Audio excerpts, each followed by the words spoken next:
So ఇవన్నీ కూడా ఈ కాళేశ్వరం ఇవన్నీ కూడా ఇంటాక్ట్ ఉన్నాయి. All are working. మేడిగడ్డ ఈ నుంచి మొదలుకుంటే ఈ మల్లన్న సాగర్, కొండపోచమ్మ సాగర్, రంగనాయక సాగర్, అనంతగిరి, మలకపేట, మేడారం, అదేవిధంగా గంధమల్లాక్ ఇవన్నీ కూడా ఇంటాక్ట్గా ఈరోజు రిజర్వాయర్లు వాడకంలో ఉన్నాయి. ఇవన్నీ కూడా. నెక్స్ట్,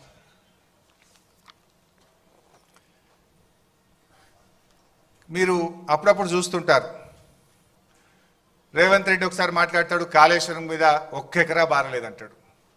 ఉత్తమ్ కుమార్ రెడ్డి రోజు నిద్రలేసి 50,000 ఎకరాలే బారిందంటాడు. ఇంకొక కాంగ్రెస్ నాయకుడు అంటాడు 1,00,000 ఎకరాలే బారిందంటాడు. ఇవాళ నోటికి మొక్కాలి, ఒక్కొక్క లీడర్ ఒక్క తీరుగా మాట్లాడతాడు. ఇది నేను చెప్తున్నది కాదు. Source submission of irrigation engineers report to the newly formed Congress government.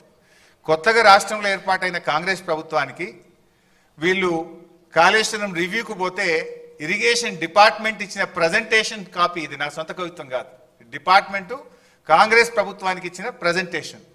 Kaleshwaram ద్వారా అప్పటికి 98,570 ఎకరాలు ఆయకట్టని, ఇది డైరెక్ట్ కాలువల ద్వారా. అదేవిధంగా కాలువల ద్వారా నింపిన 456 చెరువులను నింపడం ద్వారా 40,000 ఎకరాల ఆయకట్టు. ఎస్ఆర్ఎస్పి స్టేజ్ 1, స్టేజ్ 2 నిజాం సాగర్కు 1,67,000 ఎకరాల కొత్త ఆయకట్టు. మొత్తం 3,04,766 ఎకరాల కొత్త ఆయకట్టుకి ఇచ్చాం. అదేవిధంగా స్థిరీకరణ 17,08,230 ఎకరాలు స్థిరీకరణ జరిగింది. అదేవిధంగా కూడవెల్లి, హల్దీ వాగుల ద్వారా ఇందాక కేటీఆర్ గారు చెప్పినట్టు ఆ 2 వాగుల మీద 66 చెక్ డ్యాములు నింపితే 20,576 ఎకరాలకు సాగునీరు అందింది. మొత్తంగా కాళేశ్వరం ప్రాజెక్టు ద్వారా 20,33,572 ఎకరాలకు సాగునీరు అందింది. ఇది వాస్తవం. కానీ ఏం మాట్లాడతారు? 1 ఎకరా బారలేదని ఒకడంటాడు, 50,000 ఎకరాలు బారిందని ఒకడంటాడు, 1,00,000 ఎకరాలు బారిందని ఒకడంటాడు. వాస్తవానికి 20,33,572 ఎకరాలకు అప్పటికే సాగునీరు అందించాం. సంవత్సరం బాగా సివియర్ డ్రాట్ వస్తే ఎస్ఆర్ఎస్పికి కూడా రివర్స్ పంపింగ్ చేసినాం.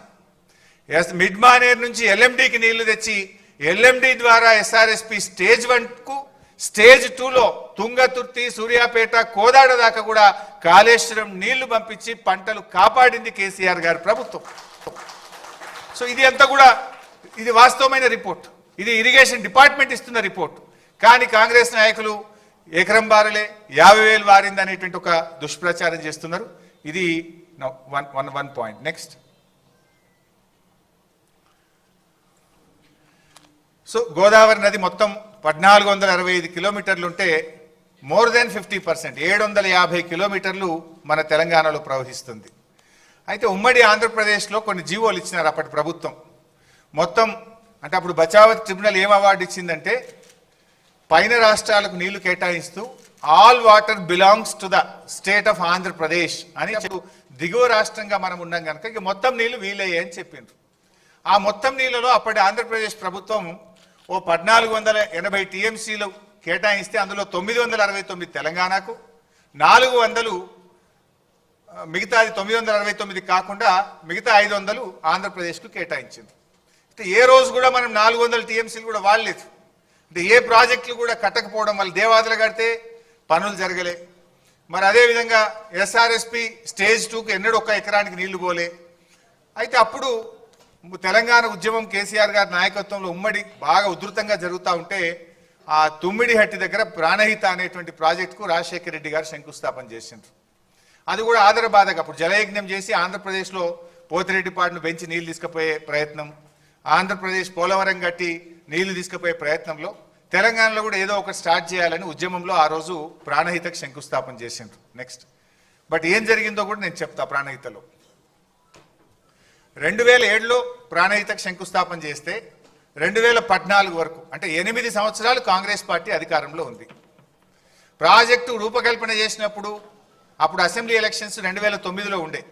2009 ఎలక్షన్ల ముందు ఒక ప్రాజెక్టుకు 4 జిల్లాల్లో కొబ్బరికాయ కొట్టినారు. కరీంనగర్, మెదక్, ఆదిలాబాద్, రంగారెడ్డి 4 జిల్లాల్లో కొబ్బరికాయ కొట్టి 4 ఏళ్లలో ప్రాజెక్ట్ పూర్తి చేస్తాం, 4 ఏళ్లలో నీళ్లు ఇస్తామని చెప్పి ఆ రోజు పెద్ద పెద్ద అడ్వర్టైజ్మెంట్లు ఇచ్చి ప్రచారం చేసిండ్రు.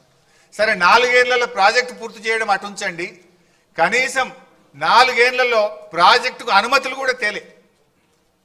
4 ఏళ్ళు ఇచ్చిపెట్టండి, 8 ఏళ్ళు వాళ్ళే అధికారంలో 2007 to 14 కేంద్రంలో కాంగ్రెస్ ప్రభుత్వం, మహారాష్ట్రలో కాంగ్రెస్ ప్రభుత్వం, ఆంధ్రప్రదేశ్లో కాంగ్రెస్ ప్రభుత్వం. అప్పుడు ఇదే ఉత్తమ్ కుమార్ రెడ్డి మంత్రిగా ఉన్నాడు, ఇదే కోమటిరెడ్డి వెంకటరెడ్డి మంత్రిగా ఉన్నాడు, ఇదే శ్రీధర్ బాబు మంత్రిగా ఉన్నాడు. కానీ వీళ్ళెవ్వరూ పట్టించుకోలే. 8 ఏళ్లలో కాళేశ్వరం ప్రాజెక్టుకు అసలు అనుమతులు కూడా సాధించినటువంటి పరిస్థితి. తమ్మిడిహట్టి దగ్గర ఎక్కడైతే బ్యారేజ్ కడతామన్నారో దానికి మహారాష్ట్రతో అగ్రిమెంట్ చేయలేదు, మహారాష్ట్ర ప్రభుత్వాన్ని ఒప్పించే ప్రయత్నం చేయలేదు. అసలు అక్కడ ఒప్పుకోకుండా ఎక్కడైతే నిజంగా బ్యారేజ్ ఉందో ఆ బ్యారేజీ నిర్మాణం స్టార్ట్ చేయకుండా ఎక్కడెక్కడో పోయి టనల్లు కాలువలు తవ్వే ప్రయత్నం చేసిండ్రు. అసలు హెడ్ దగ్గర పని స్టార్ట్ చేయలేదు. అదేవిధంగా ఇది కాగ్ రిపోర్ట్. ఆ రోజు కాగ్ ఏం చెప్పిందో కూడా మనం చూస్తే substantial funds given as mobilization advance were blocked with the contractors as recovery thereof could not be affected due to poor progress of works. This way especially so in respect of Pranahita Chevella and Dumugudam Nagarjuna Sagar tail ponds. అంటే CAG కూడా ఆ రోజు కాంగ్రెస్ ప్రభుత్వం యొక్క పనిని తప్పుపట్టింది. అందులో కింద ఒక దగ్గర ప్రాణహిత చెవెల్ల 1052 కోట్లు మొబిలైజేషన్ అడ్వాన్స్ ఇచ్చిండ్రు అని చెప్పి ఆ రోజు కాగ్ తప్పుపట్టింది. వాస్తవానికి ఇది 2012 రిపోర్ట్. కానీ మొత్తంగా 2014 వరకు వాళ్ళు ఇచ్చిన మొబిలైజేషన్ అడ్వాన్స్ ఎంత అంటే 2328 కోట్లు.